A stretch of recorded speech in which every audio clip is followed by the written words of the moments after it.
Vote আসলে কবে হবে অনেকে মনে করেন এই ভোট পিছাতে চাই আপনার দল অর্থাৎ এনসিপি, এবং তার অনেকগুলো ক্রাইটেরিয়া বা লক্ষণ বা অনেক আলাপ আলোচনা। তার একটা আলাপ আলোচনা হলো যে আপনার দলের এখনো নিবন্ধন হয়নি এবং আজকে আপনার নিবন্ধনের সময়সীমা 3 মাস বাড়ানোর আবেদন করেছিলেন, সেটা জুন 22 পর্যন্ত বেড়েছে, মানে 2 মাস বেড়েছে।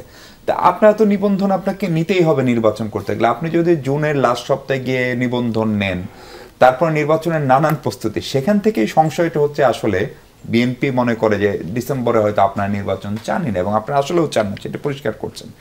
এখন প্রশ্ন হচ্ছে দল নিবন্ধনের জন্য এতদিন সময়সীমার ভিতরে আপনার নিবন্ধন করলেন না কেন? অথবা যে আপনারা চাইলেন আর সময় বেড়ে গেল, এইটা এনসিপির প্রতি কোনোভাবে নির্বাচন কমিশন পক্ষপাতমূলক আচরণ করছে কিনা? কারণ প্রফেসর ইউনূস নিজেই বলেছেন যে he has been appointed by ছাত্রদের দ্বারা, যখন আপনারা বৈষম্য বিরোধী ছাত্র আন্দোলন করেছে, এবং নিঃসন্দেহে এই জুলাই গণ অভ্যুত্থানে আপনারাই অগ্রসৈনিক ছিলেন। ধন্যবাদ মিশু ভাই। দর্শক শ্রোতা সবাইকে আসসালামু আলাইকুম, এবং যারা আহত শহীদ হয়েছেন তাদের প্রতি শ্রদ্ধা পোষণ করে আমি আমার কথা শুরু করছি। প্রথমত, নির্বাচন কমিশন একটি সাংবিধানিক প্রতিষ্ঠান, যেটা আমরা আজকে নির্বাচন কমিশনে গিয়েছি এবং এই কথায় তাদেরকে স্মরণ করিয়ে দিয়েছি যে সাংবিধানিক প্রতিষ্ঠানিক কায়দায় চলবে। এখানে কোনো ব্যক্তি, দল বা গোষ্ঠীর প্রয়োজন অনুযায়ী সাংবিধানিক প্রতিষ্ঠান চলা উচিত নয়। ফলত সেখানে আমরা যে দাবিগুলো জানিয়েছিলাম এর মধ্যে অন্যতম একটি দাবি ছিল যারা ইলেকশন কমিশনে পেপার জমা দিবে তারা যাতে সশরীরে উপস্থিত হয়, যেটা আমরা গত কয়েক দশক ধরে দেখে আসছি। এখানে অনেক হেরফের ঘটেছে। আমরা আরও দাবি জানিয়েছিলাম যে গত 3টি ইলেকশনে যারা প্রার্থী ছিল সেই প্রার্থীগুলোর সম্পর্কে ইনভেস্টিগেট করার জন্য, এবং নির্বাচন কমিশনের বড় একটা ভূমিকা ছিল ভোট জালিয়াতি বা চুরির মাধ্যমে।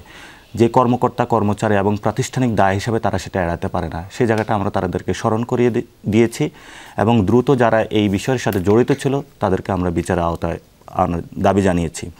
আচরণবিধি এবং অর্থ ব্যয়ের যে নির্বাচন বিধিগুলো রয়েছে সেগুলো পরিবর্তনের কথা বলেছি।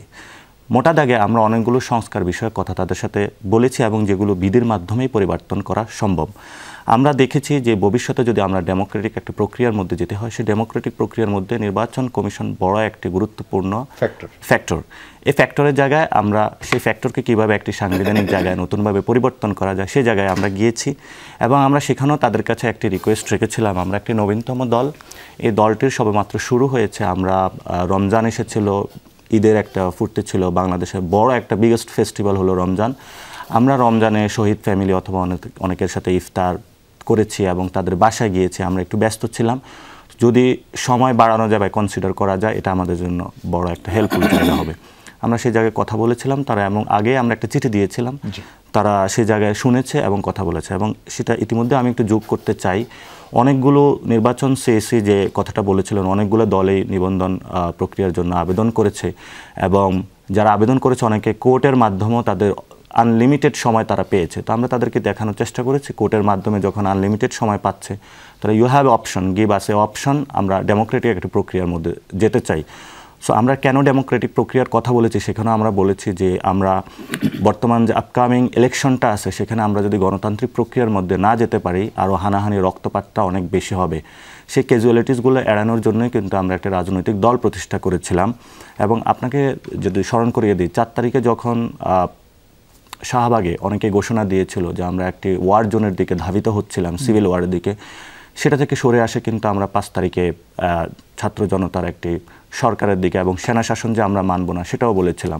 এবং সেই জায়গায় গণতান্ত্রিক প্রক্রিয়ার যাওয়ার জন্য আমরা সর্বোচ্চ জায়গায় ছাড় দিয়ে পরে একটা ইন্টারিম গভর্নমেন্ট গঠন হয়েছে, এবং সেখানে আমাদেরকে অনেকেই বলেছিল যে বৈপ্লবিক পরিস্থিতি আছে কিনা, বিপ্লবী সরকার গঠন করা যায় না। আমরা সার্বিক অবস্থা বিবেচনা করে যাতে সব কিছু বাংলাদেশ একটা স্টেবল জায়গা থাকে, সবগুলো আয়োজন আমরা সম্পূর্ণ করেছি।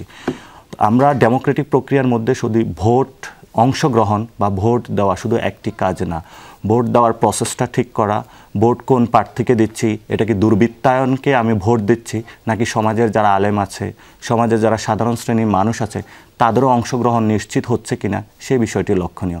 আমরা 71-এর পরে 72 সালে যেটা দেখেছিলাম, একজন মসজিদের ইমাম, আলেম, সাধারণ কৃষক তারা কিন্তু সংসদে অংশগ্রহণ করেছিলাম, সেই ব্যবস্থাটা আমাদের মধ্যে নাই। আমরা সেখানে তাদেরকে বলেছিলাম যে দলীয় যে কৃষ্টি কালচারগুলো রয়েছে সেগুলো যদি পরিবর্তন করা যায়, সে বিষয়ে যদি আপনারা কোনো কিছু পদক্ষেপ নেন। তো সামগ্রিক যে বিষয়গুলো বলেছি এগুলোর জন্যই কিন্তু আমরা গিয়েছিলাম এবং সেখানে আমরা তাদেরকে একটা রিকোয়েস্ট করেছিলাম নির্বাচন এবং 2022-এর যে সার্চ কমিটির প্রক্রিয়া আমরা সেটারও বিরোধিতা করেছি এবং তাদের যে নিয়োগটা হয়েছিল এটা কিভাবে হয়েছিল এটা সবগুলো রাজনৈতিক দল খুব ভালোভাবে জানে এবং আমরা কিন্তু সেই নিয়োগ প্রক্রিয়ায় অংশগ্রহণ করি নাই। আমরা বলেছি সংস্কারের মধ্য দিয়ে যদি একটি ইলেক্টেড সার্চ কমিটির মধ্যে যদি একটা বডি না হয় তাহলে একটা ফাংশনারি ওয়েতে কাজ হবে না। কিন্তু বিভিন্ন রাজনৈতিক দল কিন্তু বিভিন্ন ওয়েতে এই ব্যক্তিদেরকে নামগুলো জমা দিয়েছে এবং সেখানে হয়েছে। এটা হলো আমরা আসলে মানে ছোট্ট একটা কথা দিয়ে শুরু করি, যেটা আপনার কথাতে এসেছে।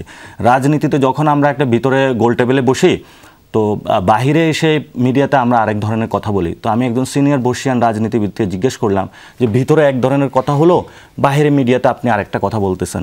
তো উনি আমাকে একটা কথা বললো, এটাই হলো রাজনীতি, এটা যত দ্রুত বুঝবা তাহলে তুমি রাজনীতিতে তত শাইন করতে পারবা। তো আমরা তো আসলে এই সময়ে মানুষের কাছে জবাবদিহিতার জায়গায় থাকি, মানুষ রক্ত দিয়েছিল, ওই ইমোশনটা আমাদের কাছে থাকে, ফলে তো ভিতরের কথা বাইরের কথা আমরা অত বেশি ডিফারেন্সিয়েট করি না। আমি আমার মনে হয় স্পষ্ট করতে পেরেছি যে কি পরিপ্রেক্ষিতে আমরা গিয়েছিলাম।